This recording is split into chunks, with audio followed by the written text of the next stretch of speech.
Respiratorische Beschwerden, Fragen und Untersuchungen. Haben Sie die Beschwerden beim Einatmen oder beim Ausatmen? Haben Sie Schwierigkeiten durch die Nase zu atmen? In welchen Situationen bekommen Sie Atemnot, in Ruhe oder Belastung?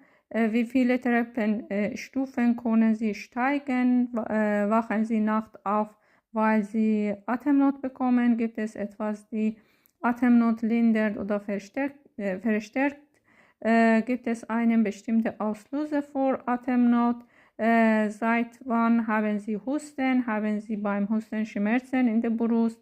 Haben Sie die Husten in Ruhe oder bei Belastung? Ist der Husten trocken oder produktiv? Welche Farbe und Konsistenz hat der Auswurf? Gibt es begleitende Symptome, zum Beispiel Fieber, Gelenkschmerzen, andere Erkältungssymptome?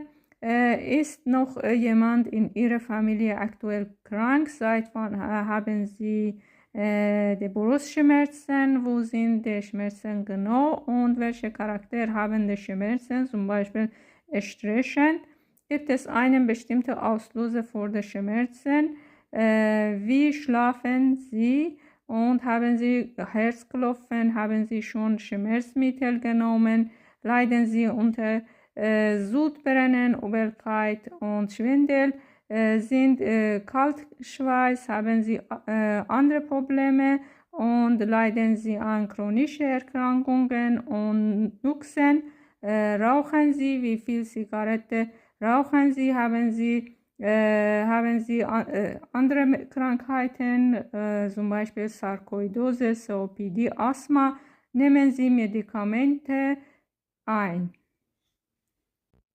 4 Schritte der Lungenuntersuchung. Inspektion, Beobachtung der Atemfrequenz, Atemtiefe, Atemrhythmus oder Zyanose, Blaufärbung, Thoraxform, Festthorax beim Emphysem, Palpation oder Tasten, Prüfung der Thoraxbeweglichkeit, Stimmvermittels, Vibration beim Sprache, zum Beispiel 99 sagen lassen, Druckschmerzen. Perkussion, Abklopfen, Beurteilung des Klopfschalls, Sono-Normal, Hyposona beim Emphysema, gedämpft beim Erguss. Auskultation oder Abhören, Beurteilung der Atemgeräusch, Vesikular, Bronchial oder Rasselgeräusch, fein oder grob, Giemen, Brummen oder Bronchialen. Diese Untersuchung gibt wichtige Hinweise beim Atemwegerkrankungen, zum Beispiel Asthma und COPD. Die Spirometrie ist der Routineverfahren zur Untersuchung der Lungenfunktion, bei dem Luftmenge und Geschwindigkeit beim Atmen gemessen werden. Mit dieser Untersuchung kann man viele Lungenkrankheiten, zum Beispiel Asthma, erkennen. Der Patient erhält ein Mundstück, das er mit beiden Lippen fest umschließen muss. Seine Nase wird mit dem Nasenklemme verschlossen. Der Patient atmet für etwa 5 bis 10 Minuten durch das Mundstück ein und aus. Gemessen wird dabei zum Beispiel die forcierte Vitalkapazität, FVC. Das ist das Lungenvolumen, das nach maximaler Inspiration mit maximaler Geschwindigkeit ausgeatmet werden kann.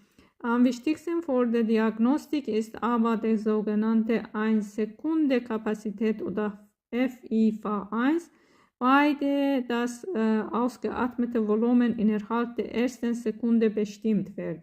Wenn die 1-Sekunde-Kapazität im Verhältnis zur Vitalkapazität zu niedrig ausfällt, kann eine obstruktive Lungenkrankheit vorliegen. Das ist von Kanal Dr. Lila. Abonnieren Sie den Kanal und liken Sie bitte. Mit dem Röntgen-Thorax untersuchen wir den Brustkorb, zum Beispiel Herzen, Lunge, Zwerchfell beurteilen. Die Untersuchung erfolgt in 2 Ebenen, von vorn, von hinten, anterior-posterior und von der Seite oder lateral. Fachbegriffe zum Röntgen-Thorax, zum Beispiel Verschattung vor Dunkelarea, zum Beispiel bei Erguss, Tumor oder Atelektasie. Aufhellung, helle Bereich, zum Beispiel für Pneumothorax. PGA oder Blutgasanalyse, Erfassung der Gasaustausch, zum Beispiel PCO2, pH, zur Diagnose, Verlaufskontrolle bei respiratorischen oder metabolischen Störungen sowie Therapie, Überwachung, zum Beispiel für COPD, Hypoxie, Acidose.